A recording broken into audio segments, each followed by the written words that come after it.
చూస్తున్నాం. తిరుమల లడ్డూను వినియోగించిన కల్తీ నెయ్యి వ్యవహారంలో దాఖలైన కీలక పిటిషన్ను సుప్రీంకోర్టు కొట్టివేసింది. రాజ్యాంగబద్ధమైన పదవుల్లో ఉన్న వ్యక్తులు ఈ అంశంపై బహిరంగంగా వ్యాఖ్యలు చేయకుండా నిలువరించాలని కోరుతూ మానూరు శ్రీనివాస్ దాఖలు చేసిన పిటిషన్పై ధర్మాసనం ఈ నిర్ణయం తీసుకుంది. ఈ కేసులో దర్యాప్తు ఇంకా పెండింగ్లో ఉన్నందున రాజ్యాంగ పదవుల్లో ఉన్న వారి వ్యాఖ్యలపై ప్రస్తుతానికి తాము జోక్యం చేసుకోలేమని సీజేఐ జస్టిస్ సూర్యకాంత్ నేతృత్వంలోని ధర్మాసనం స్పష్టం చేసింది.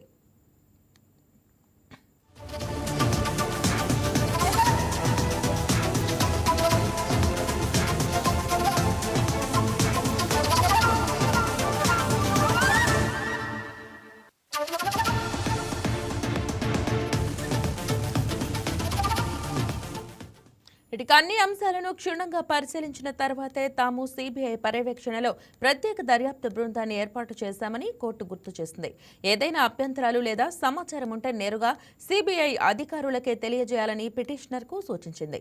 గతంలో రాజకీయ నేతలు చేసిన వ్యాఖ్యలపై సీబీఐ ఎటువంటి విచారణ జరపలేదని పిటిషనర్ పేర్కొనగా దర్యాప్తు సంస్థ తన పని తాను చేస్తోందని ధర్మాసనం అభిప్రాయపడింది. ఇదే అంశానికి సంబంధించి మా స్పెషల్ కరెస్పాండెంట్ పన్నీర్ సెల్వం మరింత సమాచారం అందిస్తారు.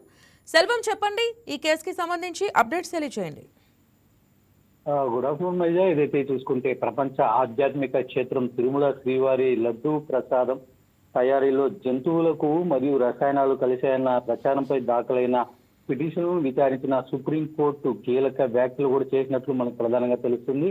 ఈ వ్యవహారంలో శాస్త్రీయ ఆధారాలు లేకుండా కోర్టుకు రావడంపై కూడా ధర్మాసనం తీవ్ర అసహనం కూడా వ్యక్తం చేసినట్లు మనకు తెలుస్తుంది. మన్నూరు శ్రీనివాస్ అనే వ్యక్తి దాఖలు చేసిన పిటిషన్ విచారణకు స్వీకరించిన జస్టిస్ సూర్యకాంత్ నేతృత్వంలోని ధర్మాసనం పిటిషనర్ ను సూటిగా ఒక ప్రశ్న అయితే కూడా సంధించినటువంటి పరిస్థితి. లడ్డూల్లో జంతువుల కొవ్వు కలిసిందని చెప్పడానికి మీరేమైనా నిపుణులా? ఏ ప్రాతిపదికన మీరు ఈ ఆరోపణలు చేస్తున్నారని చెప్పి కూడా ప్రశ్నించినట్టు మనకు తెలుస్తుంది. దీంతో కేవలం మీడియాలో వస్తున్న వార్తలను ప్రచారాలను ఆధారంగా చేసుకుని అత్యున్నత న్యాయస్థానాన్ని ఆశ్రయించడం కూడా సరికాదని కూడా ఈ సందర్భంగా హితవు పలికినట్టు కూడా మనకు ప్రధానంగా తెలుస్తుంది.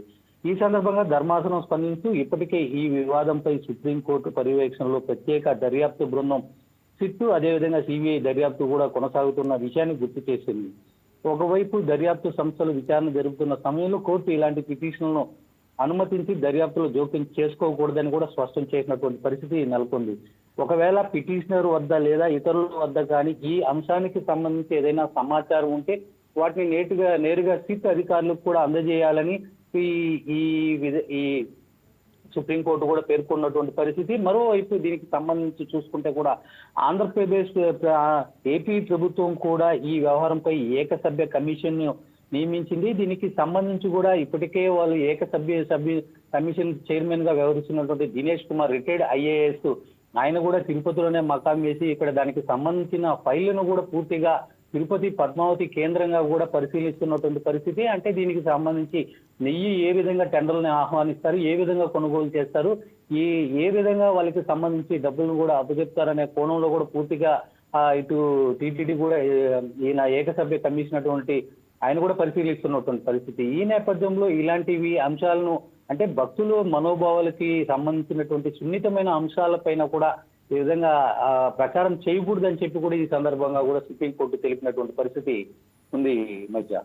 రైట్, అంటే సదరు పిటిషనర్ దాఖలు చేసిన పిటిషన్లో ఆయన అభ్యంతరాలు వ్యక్తం చేసిన వ్యక్తులు అంటే ఎవరికి సంబంధించి అని భావించవచ్చు? రైట్, ఈ మధ్యలో చూసుకుంటే వరుసగా దీనికి సంబంధించి ప్రభుత్వాలు ఇటు అసెంబ్లీ సమావేశాల్లో కావచ్చు లేకపోతే ఇతర బయట కూడా రెండు పార్టీలు అంటే కూటమి ప్రభుత్వం కావచ్చు ఇటుపక్క వైసీపీ కావచ్చు దీనికి సంబంధించి కూడా బాహాబాహీలకి మాటల యుద్ధానికి కూడా దిగినటువంటి పరిస్థితి. దీంట్లో జంతువుల కొవ్వు కలిసిందే అని చెప్పి కూడా ఇటు ఎన్డీడీబీ నివేదికలో వచ్చిందని చెప్పి కూడా కూటమి నేతలు కూడా దీనికి సంబంధించి కూడా ఆరోపించినటువంటి పరిస్థితి. దీన్ని కూడా తిట్టుకుంటూ ఇటు వైసీపీ నేతలు కూడా బాహాబాయికి మాటల యుద్ధంతో కూడా దిగినటువంటి పరిస్థితి.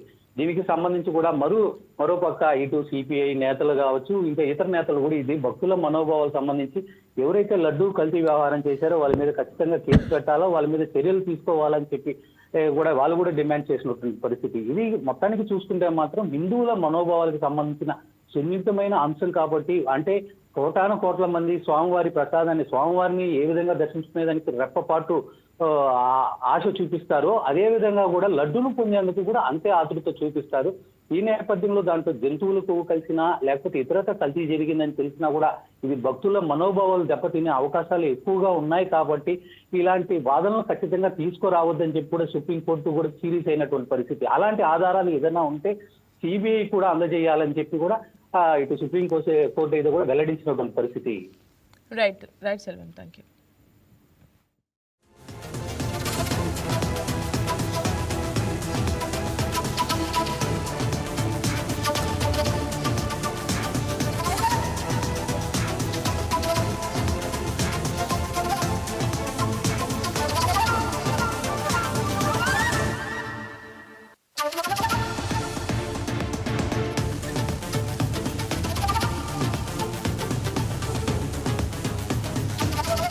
Please subscribe to YK TV Network. Please subscribe to YK TV. Please watch YK News. Don't forget to subscribe YK News channel.